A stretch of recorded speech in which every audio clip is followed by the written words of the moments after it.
I'm joining you from my back porch this morning to talk about one of my favorite scriptures, which comes from one of the most delightful books in the Bible, and that's the book of Philippians.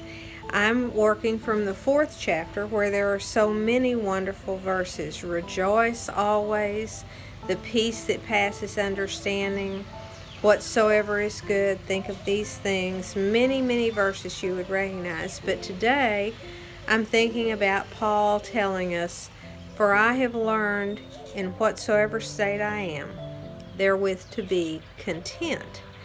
And that seems to be a message that's very valuable to us right now.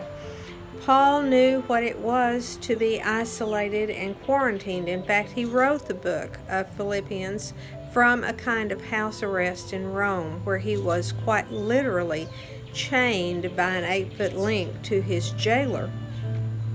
But he talks in the 1st chapter of Philippians how even that terrible experience has been used to glorify God, because people who could not have heard the gospel otherwise had come to Christ through his situation.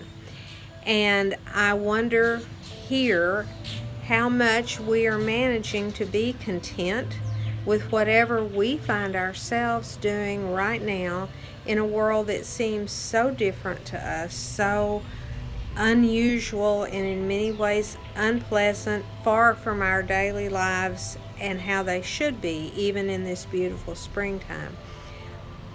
Paul doesn't say he's uproariously happy.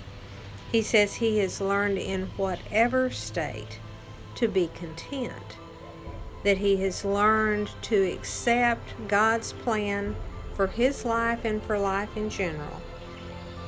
And by accepting, he finds the grace to spread the good news of the gospel. Thank you.